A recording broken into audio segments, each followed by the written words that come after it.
Hello, everyone, and welcome to the latest episode of Cannabis Unlocked. I'm your host today, Jordan Youkilis with Key Investment Partners, and today I'm here with Julia Germaine, the operating partner of KindTap. How are you doing, Julia? I'm well. Thanks for having me, Jordan.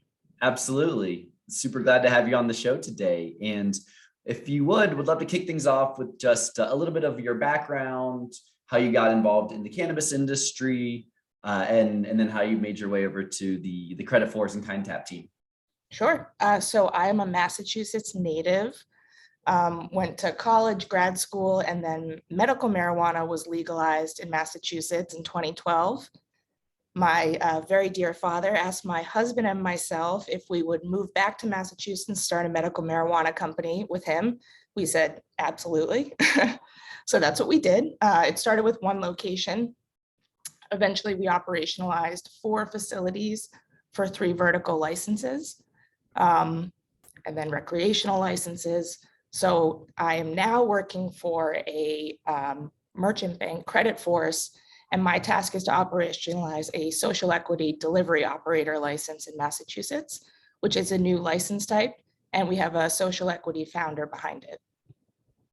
Wow, that's really exciting. And maybe that's a great place to start. And with regards to what is the new license type, could you explain a little bit about what the social equity licensing program looks like in Massachusetts as well? Sure. So delivery operator is the name of the license, and it's set aside for social equity participants, which is a training program in Massachusetts available to people who meet certain demographic requirements. A lot of it having to do with like past incarceration, other sort of even straight racial criteria, and economic empowerment applicants. Similar set of criteria, not related to the course, but those 2 individual groups of applicants are allowed to apply for a delivery operator license for at least a 3-year exclusivity period. So that's the social equity side of things. The delivery operator license constitutes a depot style warehouse and a fleet of vehicles. And it allows us to standalone sort of participate in the wholesale market. We don't manufacture our own products. We have wholesale agreements with a number of partners to create a vast menu for our e-commerce site. We fulfill orders, and then we have our fleet of vehicles, and our drivers who work for us directly distribute them to any residents in Massachusetts that allows home delivery, which is typically, based on a town by town basis. And has that town by town fragmentation on the regulatory front been an operational challenge? So of 351 towns in Massachusetts, 180 plus have said no. They ban cannabis home delivery, which is very Massachusetts of them. So it's been a business model challenge, but it's just another layer of, I would say, complexity or restriction that we have to work within. Mm-hmm. That makes sense. And how have you seen consumer adoption trends look for other states maybe that have come further along on the delivery side? So for the exact equivalent, I believe California is the closest, although we can't operate a called the ice cream truck model, which means you carry inventory that doesn't have a destination yet. Not allowed to do that in Massachusetts. But I was fortunate to, through one of the company investors, able to visit one of the highest volume downtown Los Angeles depots. They do within a 10-mile radius of their facility, 300 to 600 orders a day. Mm-hmm. And that's pretty robust business compared to brick and mortar. And moreover, we're seeing the adoption of cashless payment methods, especially in California, where even sort of cashless ATM is new or becoming more common. I heard one of the operators quoted 40% of sales are now transacted through a cashless method, more or less legal. We have a legal cashless method in KindTap that offers both ACH, which is the bank link that exists now, but also consumer credit for cannabis, which is going to be huge based on the preliminary numbers from KindTap. The basket sizes are I don't want to directly quote this because it was just a passing number I heard, but it's more than what you would expect for a typical, adding credit as a payment method. So, more than 20%, more than 30%.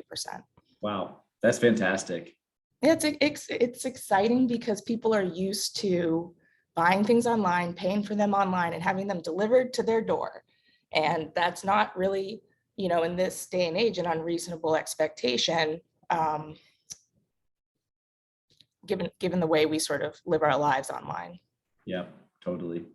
And Kathy's been on the podcast before, so this might be a little bit of overlap, but could you help for listeners who may not be familiar with KindTap, explaining just what that cashless payment solution looks like and how that is legal, obviously in an industry where most people have heard of all the difficulties of banking and payment processing?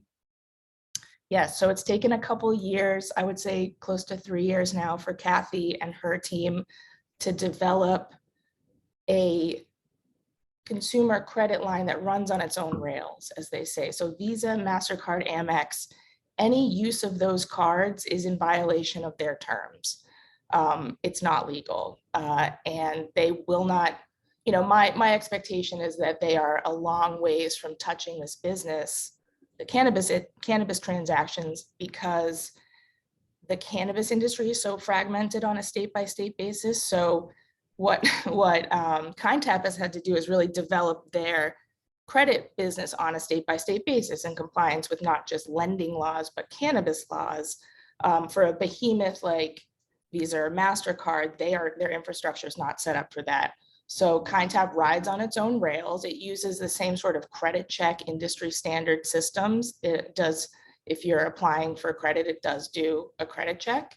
But it's reasonable, and the credit limits are reasonable, and it simply bridges that payday gap, but it also creates opportunity for loyalty and rewards through credit. So it's, again, just what people are used to. You can either pay now with the equivalent of PayPal linked to your bank account, or you pay later with some sort of credit card or your finance option. So KindTap does both. You can either link your bank account, credit or checking, or you can apply for a line of credit. I have $1,000 line of credit so that I can go spend on weed in Massachusetts, which is kind of fun. That's great. And with regards to Massachusetts in particular, were there any specific reasons that you found that geography as a good place to start rolling out this delivery model? I'm from Massachusetts. I moved home. I'm like a prodigal daughter. I've lived sort of up and down the Northeast, Atlantic, short stint in Australia. And Massachusetts continues to just be politically progressive. The reason we had our first vertical location in Pittsfield, Massachusetts, is because that city was one of the first to develop zoning bylaws to accommodate cannabis businesses in like 2012, 2013, or 2013, 2012 is when the law passed. But by 2013, they had already taken action and codified the sort of thing, one of those gates that we have to pass through in order to operate a business. The town has to say yes. So Massachusetts is full of these little progressive pockets, and cannabis, this is one of the very few states that will allow it. I think other states will probably pass us on social use. Massachusetts has gotten really jammed up on social use. But from my perspective, as someone who's produced events, thrown parties for money, and operated cannabis businesses, it's hard to make money. That's not a super viable large industry, social use, unless it's tied to some sort of retailer or some other higher revenue generating activity. Mhm. Massachusetts just takes chances on things like that, and I'm proud to be back here. It's a fun state to live in. It's not without its problems, but I'm trying to be part of the a force of good for it. Mm-hmm, mm-hmm. Absolutely. And do you have a sense of, within Massachusetts, how many what percentage of cannabis sales are done by a delivery? Oh, today I would say probably less than 5%. And where do you think that could get to over the medium term? At least 50%. Wow. No, It's that's not, it's not for everyone. Some people will never pay with anything other than cash, and they'll never let someone wearing a body camera deliver cannabis to their door. But a lot of people, whether it's because they are digitally native and they're used to it, or they're indigent and can't drive, or they're having a big party and want us to deliver to 20 adults at once and not schlep like a case of cannabis seltzers. There's a lot of reasons. There's a lot of, a lot of demand that we can fulfill and also create. That's the cool part of having a new license type, is we get to help define that consumer and help create new opportunities. That makes sense. So for consumers in Massachusetts who are interested in ordering cannabis delivery, how could they do so? First, they can go to kindrun.com and just sign up for our newsletter.